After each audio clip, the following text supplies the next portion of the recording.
This program is made possible by Hay House, an international publisher helping people transform their lives through books, audios, and gifts that inform, enlighten, and inspire. On the web at www.hayhouse.com.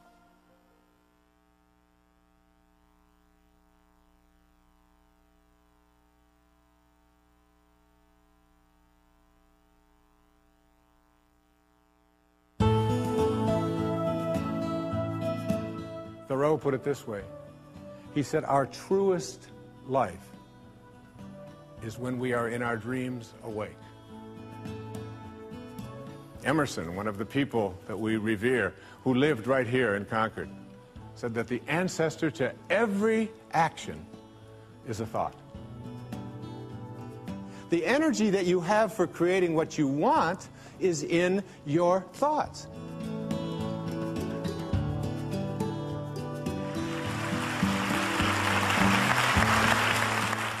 Dr. Wayne Dyer is a best-selling author, lecturer, and modern philosopher. He holds a doctorate in counseling psychology and is America's leading teacher of transformational wisdom. Thank you very much. There's a spiritual solution to every problem.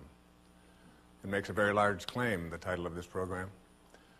Where we are right now is perhaps the most fitting place we could be to talk about this subject. We're in Concord, Massachusetts, at the First Parish.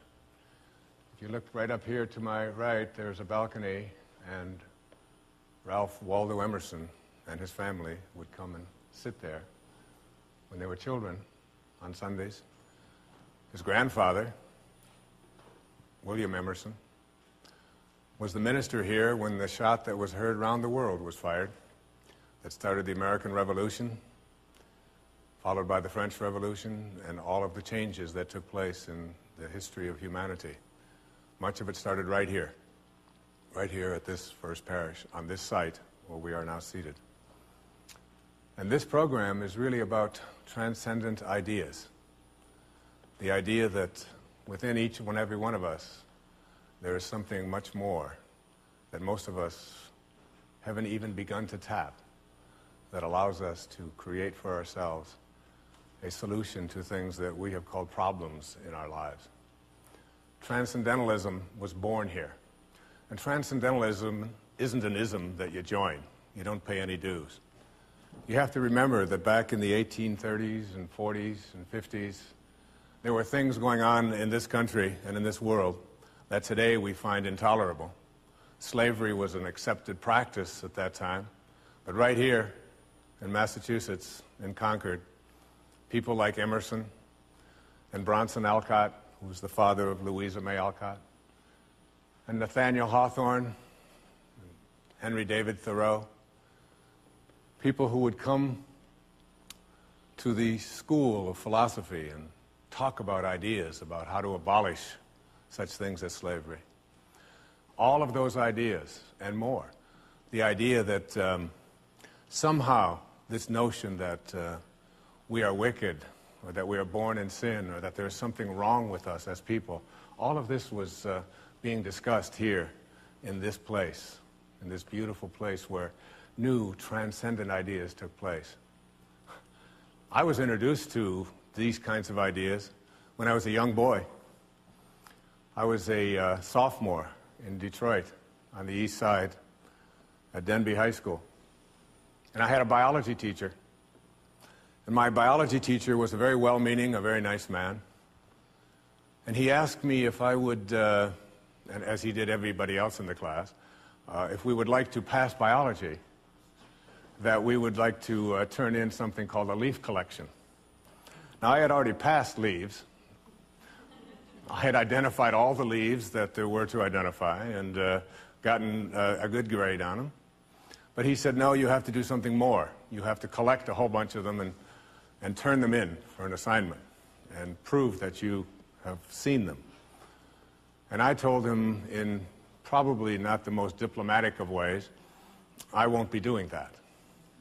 It just doesn't make any sense to me. At that time, there were some tough things going on in my own family, and I was working, and my mom was going through a hard time, and there was a divorce situation taking place, and It just seemed like a waste of time to me. And I've always kind of been one of those people who, and I'm not saying that I encourage this, I'm just saying that I recognize it as a trait that I've lived with my entire life. That doing things that just didn't make sense were something that I always at least questioned. And more than questioned, I took the consequences.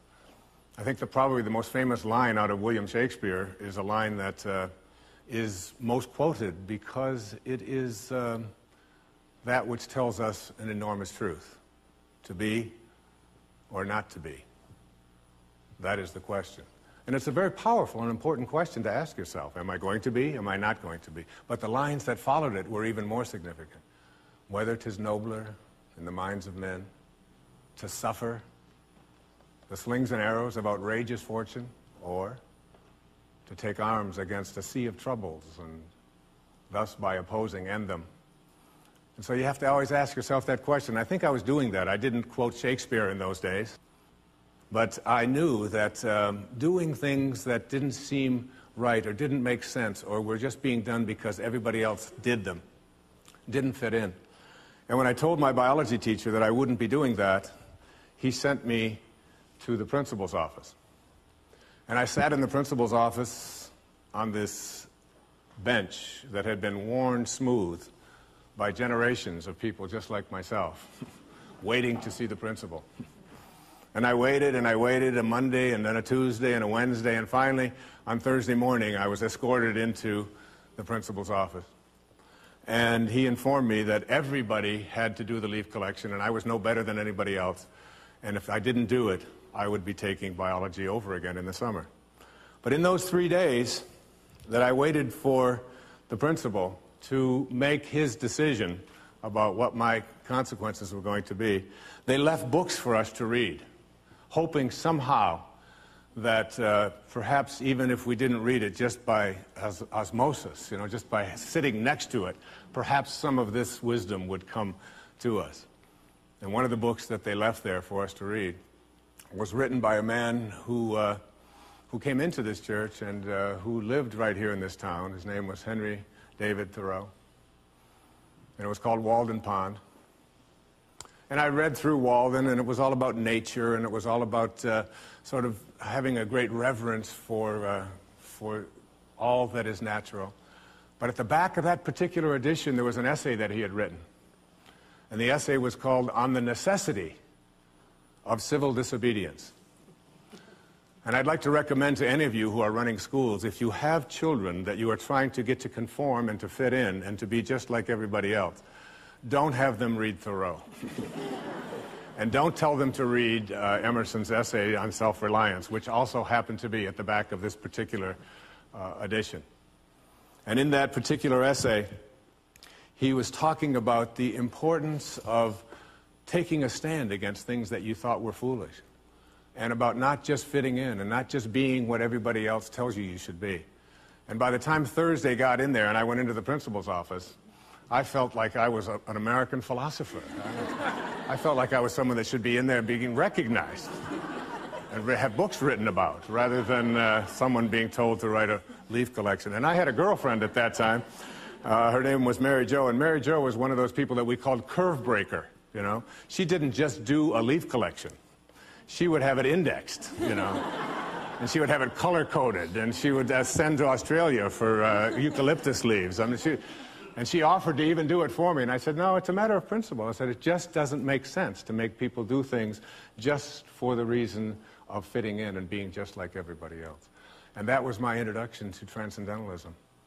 And Thoreau became someone that I had great admiration for, and Emerson, who was considered to be America's teacher, I had incredible respect for. Thoreau had a wonderful definition of success in that essay. He said, if you advance confidently in the direction of your own dreams and endeavor to live the life which you have imagined, you will meet with a success unexpected in common hours. And it's always been my very favorite definition of success. Advancing confidently, making the decisions that make sense to you, being independent of the good opinion of everyone else out there, trusting in here that this is why I'm here, and there's music playing inside of me, and I must let that music come out. And too many of us don't. When I say a spiritual solution to every problem, I'd like everybody in the audience to just do me a favor, if you will. I'd like you to just point to yourself. Everybody, just for 1 second, just point to yourself. And just look around and just notice how people are. And notice that nobody's doing this. Not one person in the room is doing this. Why is that? Because who we are is not here. Who we are is what? Here. And where have you all pointed to? You pointed to your heart. Shakespeare again put it this way. He said, "Go to thy bosom, knock there, and ask your heart what it doth know." What it doth know. Listening to your heart is what, to me, represents the approach to a spiritual solution to every problem. There's 3 words in that title, in the title of this program: spiritual, solution, and problem. I'd like to just take a brief look at each one of them and what they mean to me. I'd like to take the word problem first. You know, I've been studying something for several years, and the thing that I've been studying is called A Course in Miracles. And A Course in Miracles is a very interesting collection of brilliant writing that I think if the world were living by it, perhaps we would have far, far fewer of the conflicts and struggles and so on that we have amongst ourselves and amongst nations and in our families and so on. And one of the lines that I came across in studying A Course in Miracles hit me very, very strongly. And this line, I couldn't get it out of my head. And here's what it said in there. It said, "You do not have any problems. You only think you do." You do not have any problems. You only think you do. Our problems are things that we carry around inside of us.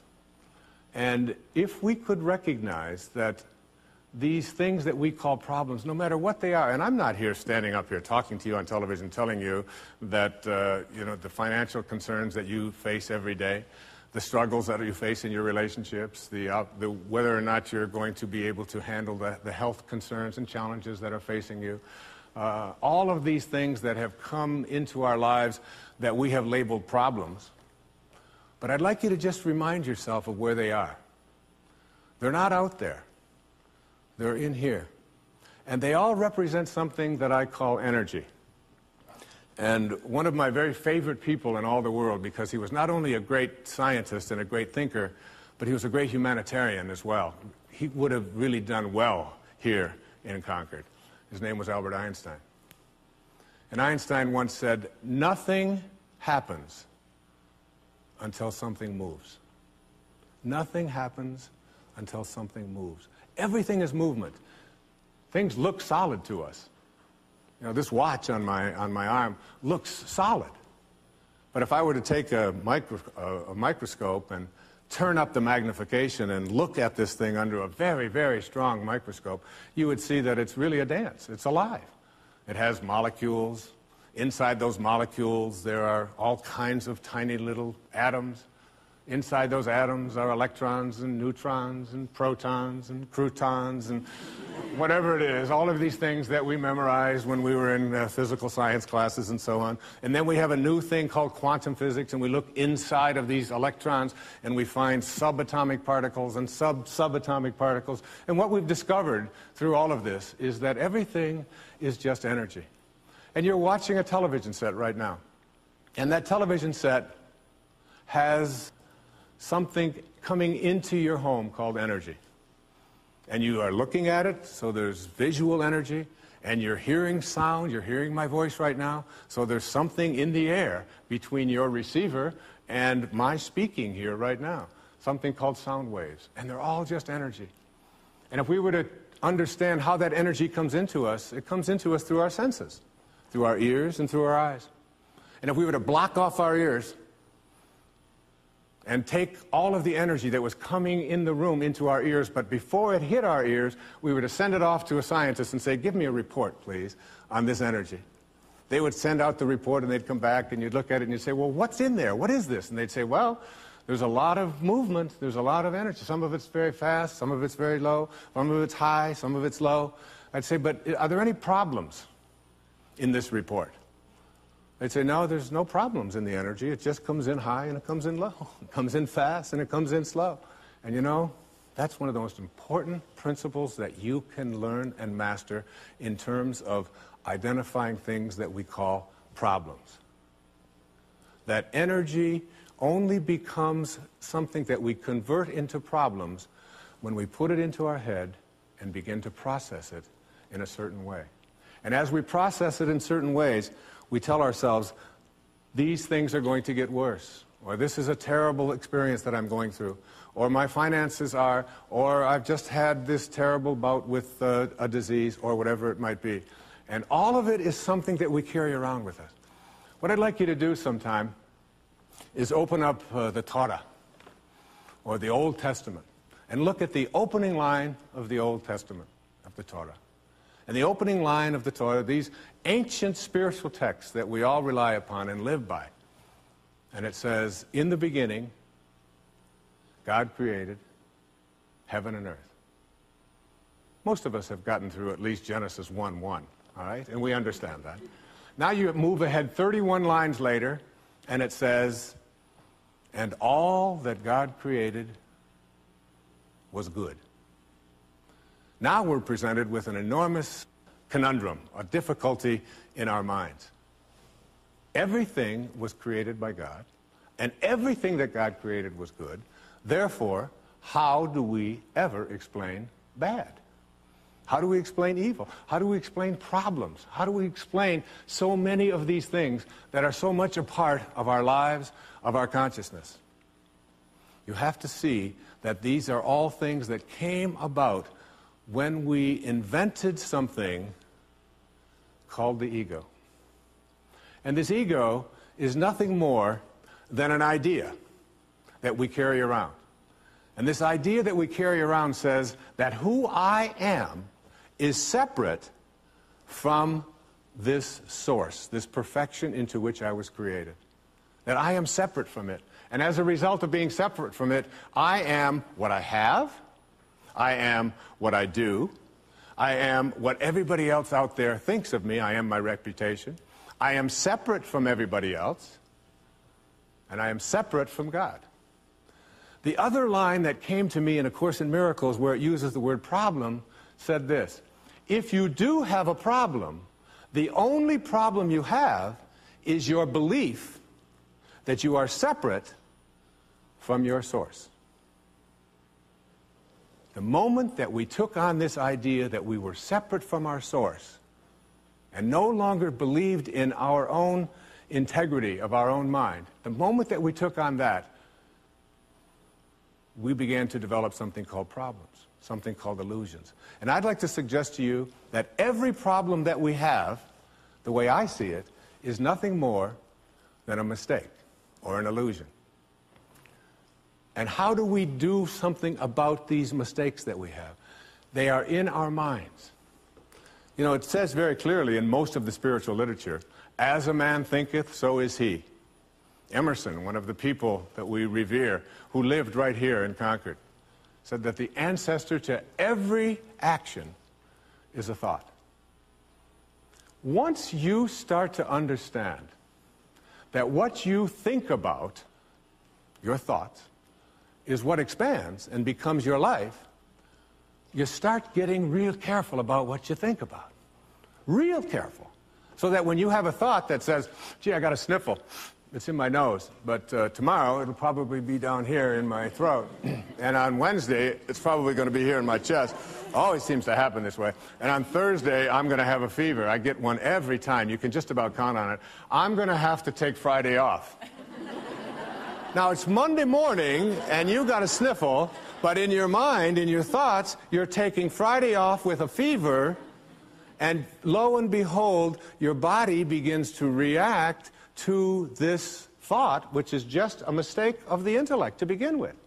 Supposing that you had a belief system that said 2 plus 2 is 7. For some reason, you were just hung up on this idea. And you said 2 plus 2 is 7. And you took your calculator and you reformulated it in such a way so that it would appear to be 2 plus 2 is 7. And then you tried to balance your checkbook. And you tried to make your life work based upon this formulation, that 2 plus 2 is 7. You would find that your life would be out of balance financially virtually all of the time. Every time you push that button and push those numbers, nothing would ever work. So the question is, what do I do in order to correct this mistake in my thinking? And that's where the word solution comes in. But we can't bring the solution in until we understand that everything that we have, do you know that every relationship that you're in right now, every single person watching this, every relationship you're in is in your mind. You can't get behind the eyeballs of another human being and be them. All you can do is process them through your thoughts. Now, if your thoughts about the person that you love are about what is wrong, about what you don't like, about what they ought to be, about what they used to be, about how they disappoint you, about how bad they talk, about their language, about anything at all, if that's what you're thinking about, what you think about is what expands, more of what you're thinking about will continue to show up in your life, whether you like it or not. It's one of the great ironies. I always tell people that if you understood this concept, the best way to do it is to put it in terms of money. If I had $1 million, and I were to take this $1 million, and I were to give it to you, and I'd say, this purpose of this $1 million is for you to go out to the mall, and every store you come to where you see something that you really like, you're to purchase it. Any place you go, whatever you like, you purchase it. So you take this $1 million and say, this is great. You walk into the first store that you see, and there's a rug there that's just appalling. It's hideous. It's just awful. It doesn't match anything in your house, and it costs $10,000. And you look at that thing and you say, ugh, I would never want that. Here's $10,000. Send it home. Now you go to the next store in the mall, and it's got a lamp in it that matches the rug. All right? And you look at this hideous lamp, and you say, that's the worst-looking thing I've ever seen. Send 2 of those home, and they cost $5,000 apiece. So far, you've taken your money, and you've spent $20,000 of it on what you don't want. And all day long, every time you saw something that you didn't want, you spent your energy, your money, on sending it home. Then you get home and you say to yourself, why is my house filled with all of this stuff that I don't want? And the answer is, you're crazy. This is called insanity. You have energy to spend it on what you do want, yet you continue to use it to purchase what you don't want. And the metaphor here is that your thoughts work exactly the same way. The energy that you have for creating what you want is in your thoughts. And if you want your relationship to be divine and to be perfect and to be beautiful, then you have to begin to think the kinds of thoughts that are going to create that for you. If, on the other hand, you put your thoughts on what the person isn't, what they ought to be, what they used to be, what you think is wrong, you'll see more of that showing up. And it works in everything in your life. Changing your mind, changing your thoughts is how we change the problems, if you will, that we face in our life. Okay? Now, the word spiritual, there's a spiritual solution to every problem. I am not speaking here about anything that has to do with organized religion or anybody else's religion. I respect everybody's right to worship and be a part of any organization that they choose. And I'm not here to recruit anybody. I don't belong to any organizations. I'm not here trying to convince you to be something other than just a happier, more fulfilled person who can understand that there is a means to bringing a spiritual solution to things in your life that you don't like. These illusions, these mistakes that you have made. Because remember, in the beginning, God created heaven and earth, and all that was created was good. So that anything that isn't good has come about because of your belief in your mind that you are separate from this divinity. You are not what you have. You are not what you do. You are not what others think of you. You are the beloved. You are the divine. You are a creation that is made into perfection. When I use the word spiritual, I'm speaking now about a way of being.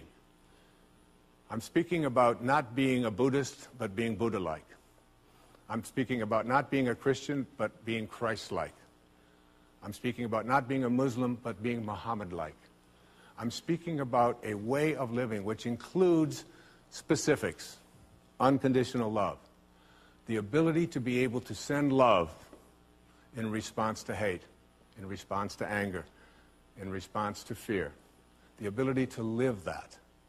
I'm speaking about the understanding that who I am is not a human being here having a spiritual experience, but it's the reverse. That who I am is really a spiritual being having a human experience. And so there's an infinite part of me. There's a part of me that was never born. There's a part of me that never dies. I've often said that one of the keys to higher awareness is having the ability to step outside of who you are and just become the observer to your life. And when you do that, you tune into the infinite. Carl Jung, one of the greatest teachers, I think, that ever walked on this planet, once said that the telling question of a person's life is their relationship to the infinite. Once you have that relationship to the infinite, I remember I wrote a book a few years ago. It's called Your Sacred Self.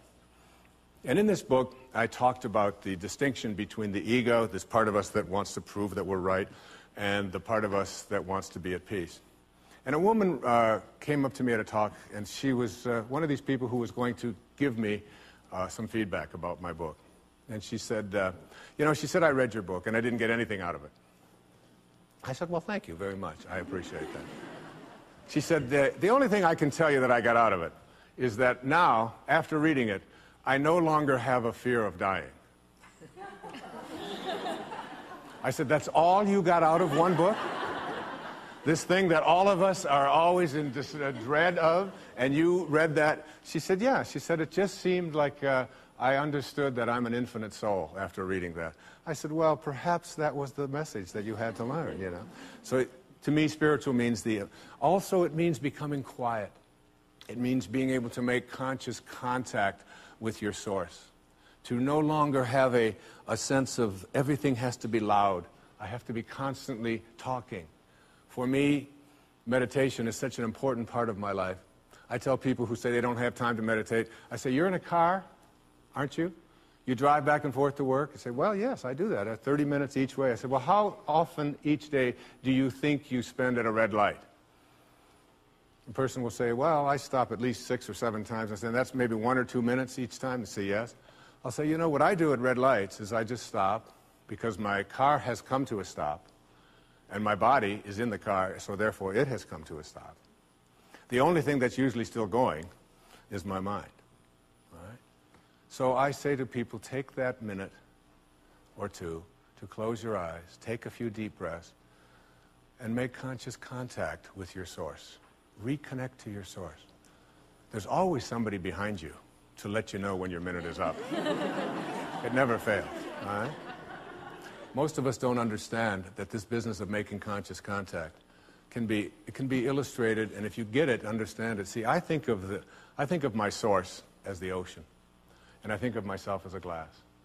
And if I were to take this glass and I were to dip it into this ocean of abundance and say, what do I have here? What I have here is a glass of my source. Now, it's not as big, and it's not as strong, but it is still a glass of my source, to which I am always connected. And if I were to take one drop of this source, and I were to put it over here, and I were to say to this drop of water, I would like you to create and sustain life. I would like you to perform miracles. I would like you to end all of my problems. And you watch that drop of water, separate from its source, you would see that it's going to change form from liquid into gas. And eventually it'll return to its source. There's no place else that it can go. There's only one source. But while this drop of water is separate from its source, it loses all of the power of its source. And this drop of water, separate from its source, is a symbol or a metaphor for your ego, the part of you that believes that you have separated from this divinity into which you were created. And as long as you're here, believing that you're separate from it, you will not understand the powers that you get when you figure out a way to reconnect to your source. And becoming quiet and becoming someone who is making conscious contact with your source is what I'm asking you to look at.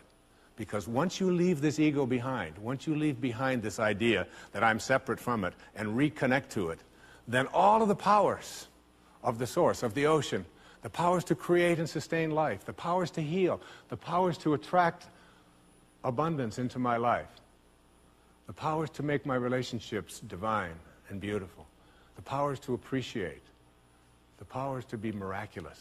As one of my teachers, Abraham Maslow, once said, that self-actualizing people, these people who live at the highest levels, are people who must be what they can be. They must be what they're potentially capable of being.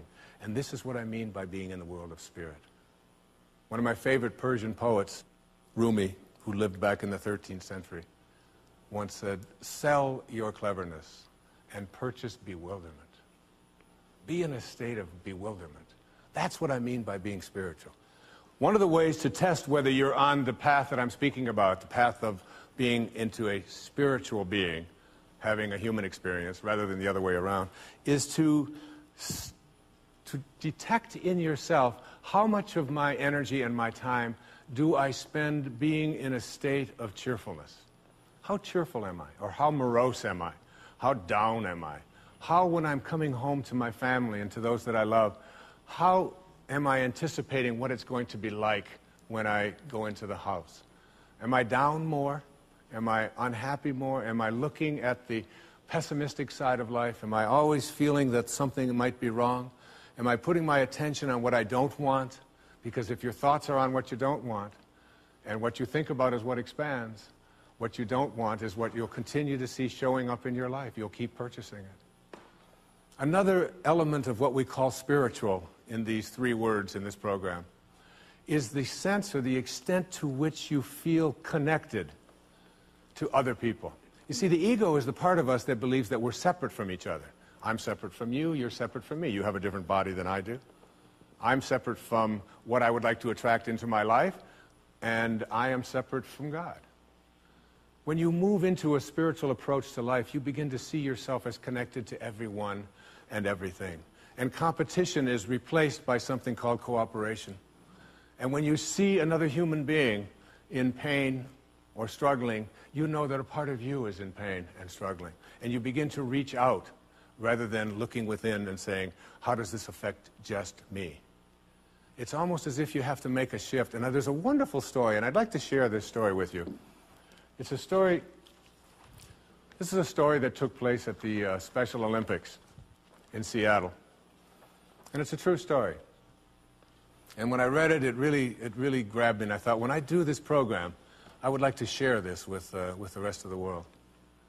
A few years ago, at the Seattle Special Olympics, 9 contestants, all physically or mentally disabled, assembled at the starting line for the 100-yard dash. At the gun, they all started out, not exactly in a dash, but with a relish to run the race, to finish, and to win. All that is except one little boy who stumbled on the asphalt and tumbled over a couple of times, and he began to cry. The other 8 heard the little boy crying. They slowed down and looked back. Then they all turned around and went back, and every single one of them. And one little girl with Down syndrome bent down and kissed him and said, "This will make it better." Then all 9 linked arms and walked together to the finish line. Everyone in the stadium stood, and the cheering went on for several minutes. Isn't that a beautiful story? It's the kind of thing that I refer to when I use this word spiritual.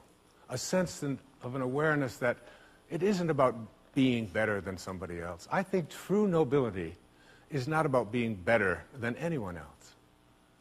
It's about being better than you used to be. And I know this about myself, that if any one of you watching this show, or any of you here in this audience were giving this talk, I could be sitting in that audience, and I would have just as much to learn from what you had to say to me as you have to learn from what I may be saying to you. The thing that I know for certain today is that I'm just better than I used to be. As a man, as a father, as a writer, as a speaker, I know that I'm better than I used to be. And I try to make that something that I do each and every day. Just a little bit better than I used to be. To me, that's what I mean when I use the concept of spirituality. So there we have problem, which is a mistake of the intellect, believing that we are separate from our source, things that we carry around inside of us. Remember that if any one of you were just suddenly given the wand, which took away your ability to think, all of your problems would go with it. All right? And spiritual, it means cheerfulness, it means kindness, it means peace, it means love, it means forgiveness, it means living these principles, feeling connected and knowing that you're infinite. And finally, the word solution. And what is the solution? The solution is the most exciting part of the program. The solution for me represents the ability to bring to your life something that can make these things called problems disappear, dissolve, and nullify. And that is what I spoke about when I opened up here a little while ago about energy. Energy comes in the form of fast and slow, high and low. And higher and faster energy nullifies lower and slower energy. A room full of darkness. Darkness is a lower and a slower energy, if you measure it, than is light. And when you bring light to the presence of a dark room, the darkness disappears. And that is a metaphor for every single one of the problems and concerns and struggles that you are facing in your life. And way back, 800 years ago, there lived a little man who gave up all of his possessions. He lived in a little village in Italy, near Florence, called Assisi. And we named one of our most famous cities in America after him. His name was Francesco, or as he became known later after his passing, St. Francis of Assisi. And I went to Assisi, and I had miracles that took place for me in visiting Assisi on several occasions. And St. Francis was one of these people who created a prayer that is perhaps the most well-known prayer on the planet today, certainly one of them. And when I wrote A Spiritual Solution to Every Problem, I took the first 7 lines of this famous prayer and I made them into a chapter of the book. And I'd like to share those with you here in this program right now. Those 7 lines, because they represent an 800-year-old technology, if you will, for bringing a spiritual solution to anything in your life that constitutes a problem. The first line in this famous prayer says, "Lord, make me an instrument of thy peace." How can I become an instrument of thy peace? The ego is the part of us that wants to be at war, that wants to defeat, that wants to collect, that wants to be better than, that wants to always get more. The sacred, or the highest part of ourselves, is the part of us that just wants to be at peace.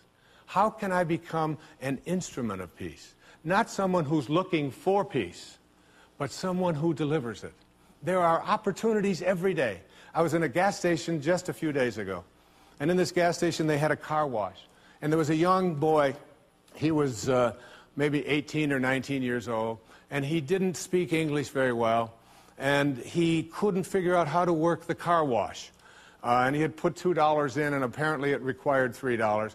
And he was in there waiting to pay for his car wash and trying to get an answer to why he couldn't get it to work. And I had just gotten some gasoline, and I walked in, and there was this man behind the counter berating this young boy and humiliating him and talking to him. And because he didn't understand the language, he talked louder to him. You know how people do that?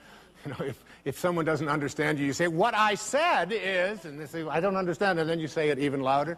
Well, that's what he was doing to this young boy. And I saw this is an opportunity right here, in this instant, to be an instrument of peace. And I put my arm around the young man, and I said, "Come with me." And I walked out to the machine, and I took $1, and I put it into and he walked away, and he was just so happy. One tiny little incident. These kinds of things, I suggest to you that you take this day and look for 5 occasions to be an instrument of peace. And you'll find one when you're on your way home, on the freeway. You'll find somebody who isn't going to let you get in.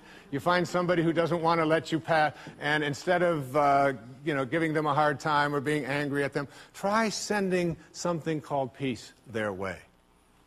There's a wonderful line that I have on the dashboard of my car. It says, "I can choose peace rather than this." And it's always a reminder that no matter what I'm experiencing in my life, I want to be an instrument of peace. The second line in this very famous prayer says, "Where there is hatred, let me sow love." It's been said that the 3 most difficult things to do in the world are this. The first is to send love in response to hatred. The second is to defend the absent. That is, whoever's being gossiped about, you become their spokesperson. I do this with my children all the time when they're all saying this, and then she said that, and he said that. I'll say, "Excuse me, but who is defending the absent person here?" "Well, why should anybody defend her?" I'll say, "Well, I'll just take her position right now, if you don't mind." And the third is to admit when you were wrong. And it doesn't mean necessarily to say, "I just made a mistake." It means to say, "I have been making the wrong kinds of choices in my life with my mind. I've been putting my attention on what I don't want, on what others want from me, on what the world ought to be, on what it used to be, and I can't understand why it just keeps showing up, what I don't want, what others want from me, what I despise." I have to admit, almost I have to rewrite my agreement with reality. And there's a woman that I have a great deal of admiration for who passed away a short time ago. Her name was Mother Teresa, a woman whom people all over the world revered, no matter what their religious persuasion. And this is one of the things that Mother Teresa said. When people say to me, "How do I do this? How can I make this work?" I say, "This is a way." And I put this in the book, and I wanted to include it in this program. It's called The Final Analysis. And this is what she said. And there's so much beauty in this. And so much of what St. Francis was speaking about back in the 13th century, because he was a man who was ridiculed wherever he went. And he was just out there trying to teach people to bring the solution, spiritual solution to your problems. If hatred is existing in your world, that's an energy field. It's a lower and a slow energy than the energy of love. If you can bring love to the presence of that hatred, it will be nullified just as if you were bringing light to darkness. But for most of us, what we do when we see hatred is we respond in kind to that hatred. There's a wonderful book that I have a great affection for. It's called Power versus Force. It's written by a psychiatrist. His name is David Hawkins, and he's a PhD as well. And he talks about how mankind has not evolved because every time we have a dispute, what we do in that dispute is when someone has hatred or anger or any of these slower and lower energies, is that we respond with the same energy of hatred and anger. And what we do is we create a counterforce, and that counterforce weakens everyone in its energy field.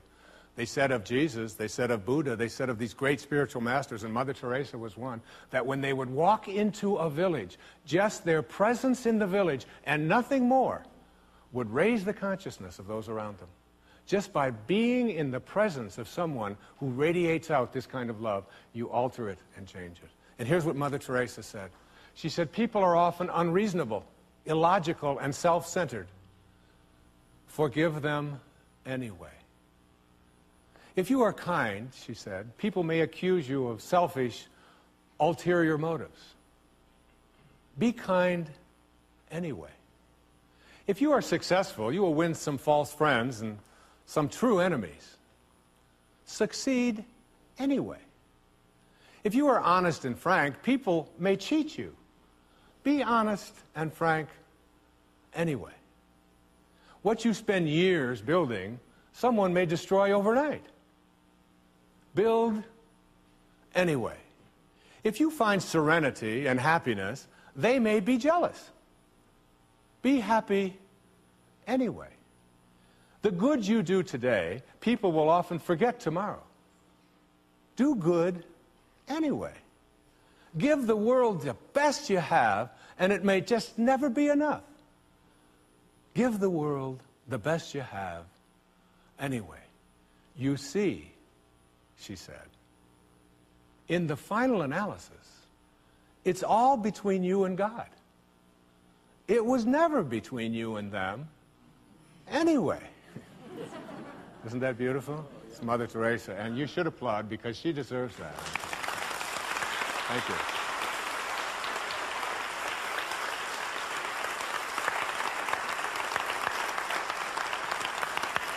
You begin to see that this is an 800-year-old technology. This prayer isn't the most famous prayer in the world, or one of them, because it just happens to be catchy. This prayer of St. Francis is revered by people of all persuasions all over the world because it represents a spiritual solution to any problem you could ever face. Lord, make me an instrument of thy peace. Where there is hatred, let me sow love. Where there is injury, pardon. How can I bring pardon to the presence of injury? And what is pardon but forgiveness? And what is forgiveness but the ability to love someone in response to something that they may have done to you that you feel hurt by at some time in your life? There's a Chinese proverb that says, if you're going to pursue revenge, you'd better dig 2 graves. Because one of those graves will be for yourself. You know, I told you the story at the beginning of this program of my biology teacher and the leaf collection. Always be careful about how you treat anybody in your life. Even your little children. You may work for them someday. 15 years after I took biology for the second time that summer, because I wouldn't do a leaf collection, I received my doctorate degree from Wayne State University in Detroit. And I was given the opportunity to teach as a faculty member, as an adjunct faculty member there, Dr. Dyer. Very proud. With my own parking place. That was the best. And I was given my class assignment, and there was my roster, and I had 30 students in there, and this course was a course in child development, child psychology, and adolescent psychology. It was a course that all of the people who wanted to become administrators in the school system had to take in order to become certified as a school administrator. And there on my roster was my former biology teacher. It's a true story. Now my student, needing this course in order for him to get on with his goals in his life. He did a leaf collection like you wouldn't believe. No, it's not true.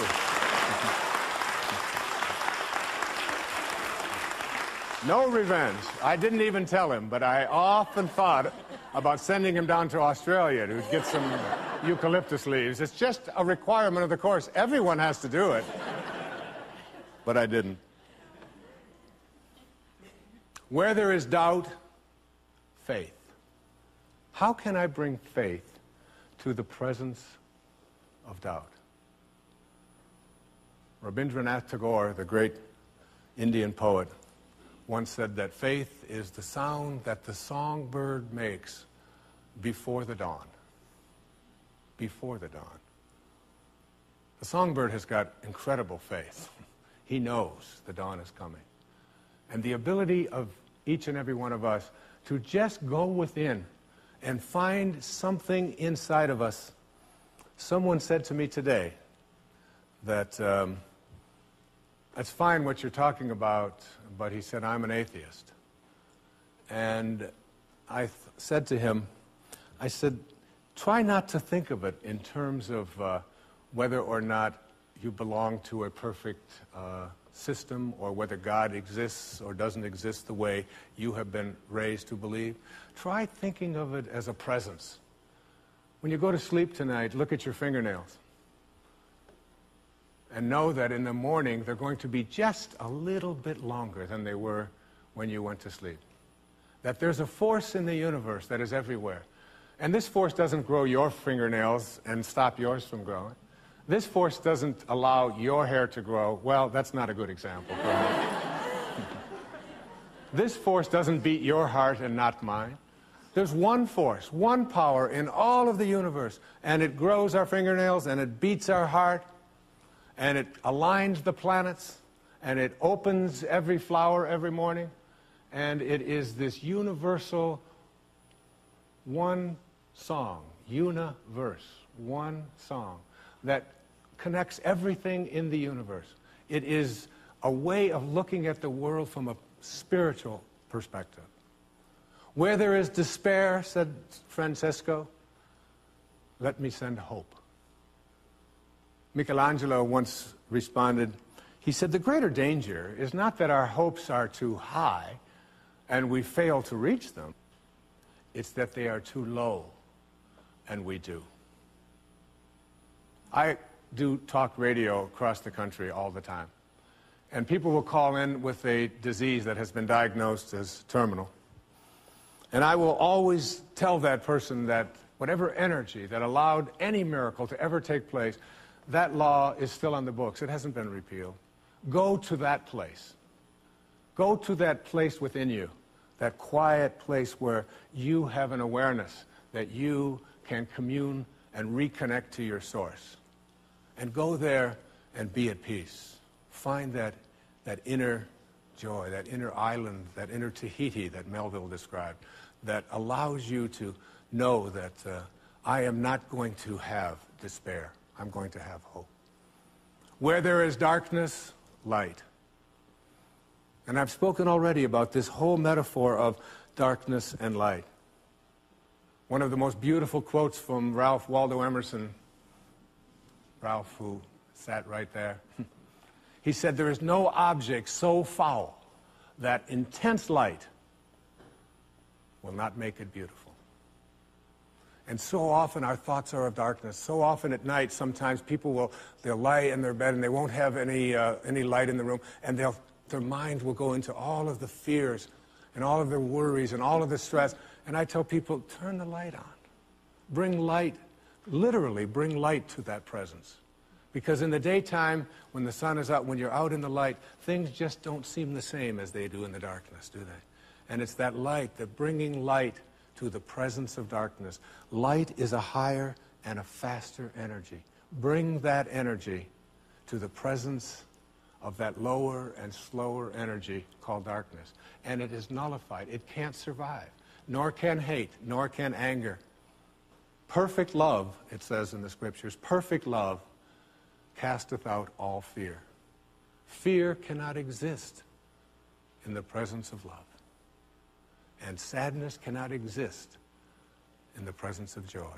Where there is sadness, Francesco said, let me bring joy. Let me find a way inside of me to bring joy into my life. Many people in my life have brought me great joy. Some of them are here today. One of them is a lady who has worked for me for over 20 years.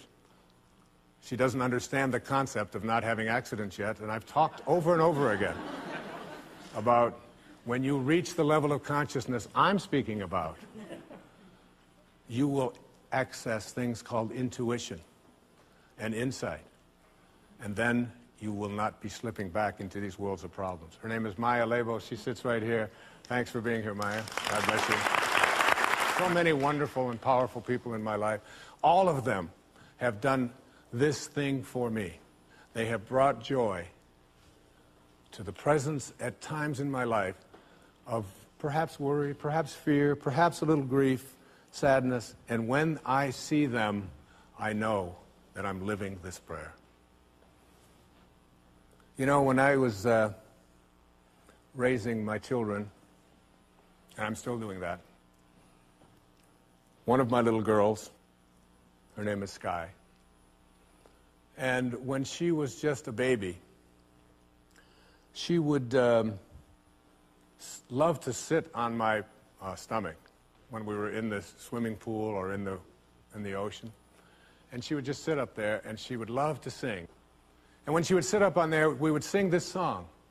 And I would put my arms in the water, and she would be sitting up there. She's a year and a half old, and she would laugh. She was always full of laughter and beauty. And we'd sing this song. And as we'd sing the song, I remember going back into my home and writing the words down, because they seem to me that some of the simplest things that we say to ourselves continuously often get repeated because there's such great wisdom in them. Like that quote I used earlier of Shakespeare's, to be or not to be.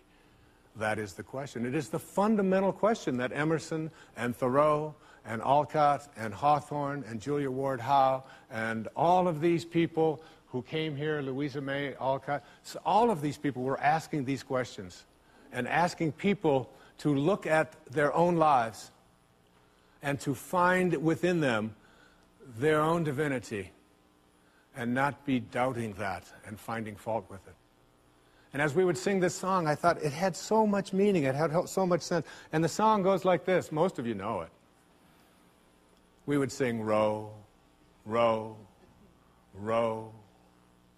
And as we would sing, row, row, row, I would think that just means to me, just go out there into your life and be and work and do. Because when you're born, Khalil Gibran, the Lebanese poet, said, when you are born, your work is placed in your heart. There's something that you came here to do. There's no mistakes in this universe. The only mistakes are the mistakes that we have, that we are separate from the perfection into which we were created. Row, row, row your boat. Don't row my boat. Don't row somebody else's boat. Don't try to row a boat that somebody else tells you you should be rowing. Row, live, work your own boat. And how do you row this boat? Always gently. Always gently. Always with love. Always with peace. Always with kindness. Row your boat that way. Row your boat gently down the stream. Don't row up the stream. It takes away all of your energy. And it'll just create a counterforce of frustration for you. Get in the stream of life and row your boat gently down the stream with the currents of life, with the great Creator. Merrily, always with joy, always with cheerfulness, merrily, merrily, merrily, merrily. And you know, Thoreau put it this way. He said, our truest life is when we are in our dreams awake. Because life is but a dream. Let's sing it together just for a minute. Together. Ready? Row, row, row your boat gently down the stream. Merrily, merrily, merrily, merrily. Life is but a dream. That's all it is. It's just a dream. God bless you, and thank you for coming today.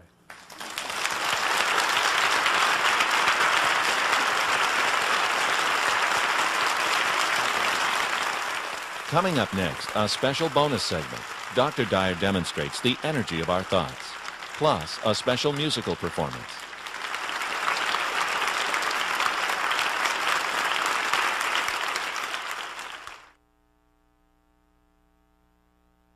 Everything in the universe has an energy. This isn't just scientific talk. We're now beginning to discover, through some of the work that is being done by kinesthesiologists and so on, that every thought has an energy. And that thoughts go from very, very low and slow energy to very high and very fast energy. And these can be measured in terms of how they affect and impact us. And one of the best ways to see it is to just ask someone who has never participated in this before to come up, and we'll do a little demonstration of it. In Power versus Force, Dr. Hawkins speaks about this dramatically.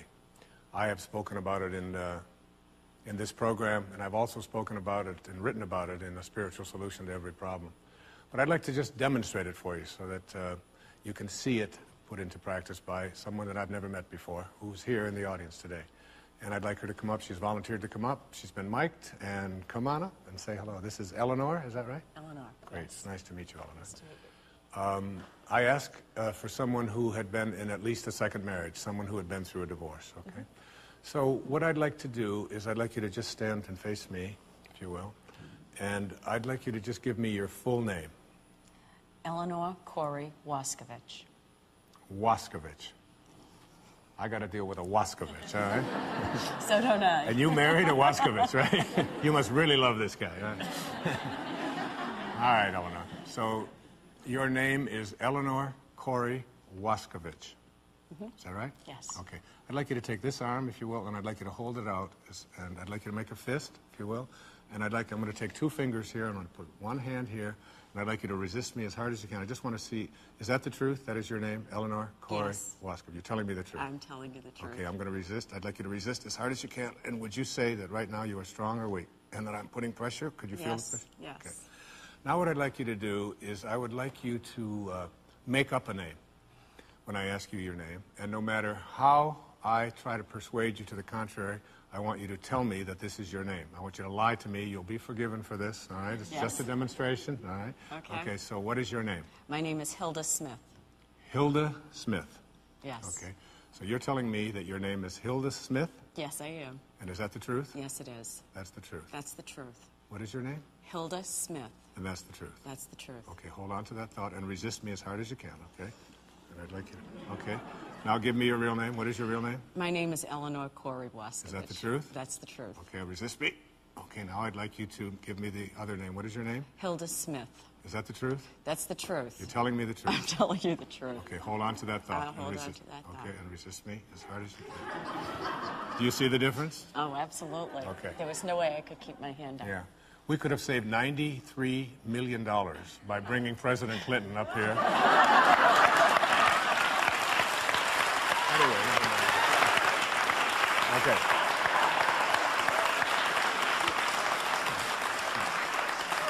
Can we try this at home? You can. Yes, we absolutely. can try this at home. What I'd like you to do now is I'd like you to think back to your first marriage. And there was a time when you realized, or something came about, and you had an awareness that this marriage no longer could continue. Whatever it was that you were experiencing in that moment, whether it was sense of failure, sense of too bad, sense whatever it may, I'd like you to just go back to that moment when you realized and thought, I can no longer stay married to this man. I'd like you to hold your arm out, and I'd like you to resist me as hard as you can, okay? And resist, and would you say that that thought makes you strong or weak? Put your arm out again. Okay, go back to that moment, all right? It's a sad moment, I can tell, all right? And resist me. And would you say that moment makes you strong or weak? That moment made me strong. Okay, try again. Resist it. Then why am I able to push your arm down? I don't know. Okay. You tell me. All right. Now I'd like you to come to this marriage. Are you married now? Yes, I am. Are you happily married to Waskovich? Well, you going to do the hand thing? No, I'm not going to test it on whether it's a lie. I am. Okay. All right, so I'd like you to hold your arm out. And I'd like you to think in this moment, I'd like you to think about this marriage and this man, the man that you're married to, and how you feel about him right now. You know, that you're in love with this man. All right, just hold your arm and resist me as hard as you can. Resist. And would you say that that makes you stronger or weaker, that thought? Stronger. Okay, so the thought of the marriage that you're in and the love that you have makes you stronger than the thought that you... I'd like you to go back to a moment in your life, and I don't want you to share it here on television or anything. I'd just like you to think of a moment when you experienced shame in your life, all right? Something that you did, Eleanor, at some time in your life, young girl, woman, whatever it might be, that you felt shame. You don't have to share it or ask it, but I'd like you to just go to that thought and that feeling that comes about as a result of that thought. Try to relive that moment. Can you come back to that moment? Okay, and hold your arm out. Now you're thinking shame, okay? You're ashamed of something, okay? And resist me as hard as you can, all right? And what would you say? I was feeling weak. Okay, try again. Resist now as hard as you can, I will. okay? You're Yep. ashamed. Ready? And it's almost as if you have no strength at all. Shame on the map of consciousness computes at the absolute lowest, all right? I'd like you to think now of a moment of someone in your life that represents the highest spiritual energy that is possible. Whether it's a Buddha, whether it's Jesus, a Mother Teresa, a St. Francis, anybody at all that ever walked on this planet that to you symbolizes the highest spiritual values. And who would that be? So we can all have a picture of who that is. Mother Teresa. Mother Teresa, okay. Would you put your arm up, please? And I'd like you to get a picture of Mother Teresa, okay, and what she symbolizes, and resist me. And would you say that that is making you strong or weak? You're very confused by this. Okay, once again, Mother Teresa, okay? Mother Teresa. Okay. Now I'd like you to get a picture of someone that symbolizes evil. I'll give you a little help with it. Let's try an Adolf Hitler, okay? Someone who symbolized putting children into ovens, someone who had a final solution, someone who is a symbol of that which we despise, perhaps, okay, or Charles Manson or something. Can you get a picture of Hitler? Oh, yeah. Okay, so, and put this, and get that picture in your mind. Just get a picture and resist me as hard as you can. Resist as hard as you can. Would you say that makes you strong or weak? Well, weak. Okay, now go to Mother Teresa. Just change the thought, okay, to Mother Teresa. Now go to Hitler. Change the thought. Can you see the difference? Yeah. Okay, so that every thought that you have has an energy about it. And when that thought is on the higher energies, the energies of love, the energies of kindness, the energies of acceptance, and there are many of these that we could demonstrate here, you are strengthened. And when you have a thought that is on hatred, on shame, on evil, it brings you lower. Thank you very much. Thank you. God bless you. Thank you. God bless you.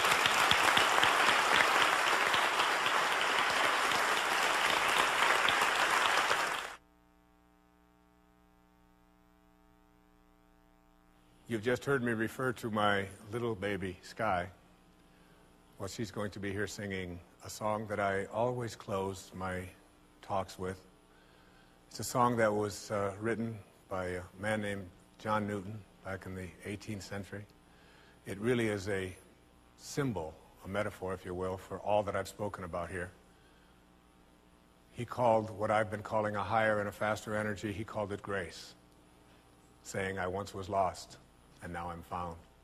And it was grace, he said, that taught my heart to feel. It was grace that brought me home.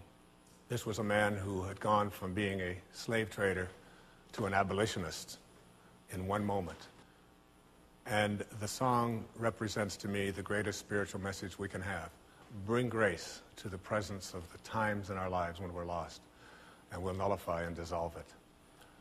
It'll be sung by the First Parish Choir that is directed by Beth Norton, and my daughter, Sky Dyer, who has just turned 20 and is the light of my life, singing Amazing Grace. Come on, sweetheart.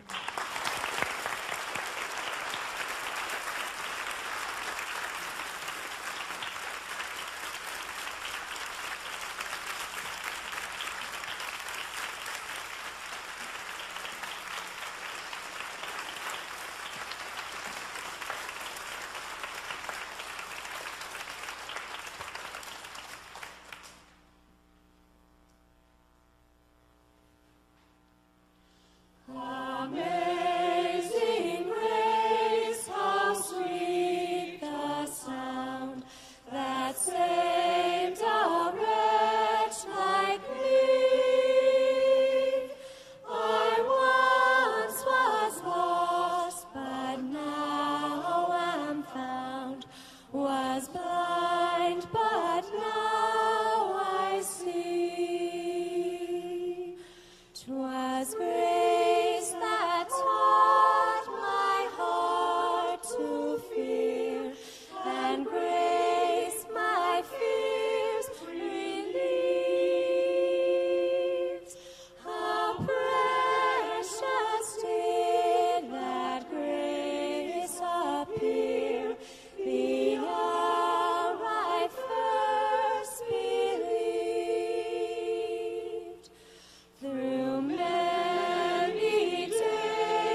This program is made possible by Hay House, an international publisher helping people transform their lives through books, audios, and gifts that inform, enlighten, and inspire. On the web at www.hayhouse.com.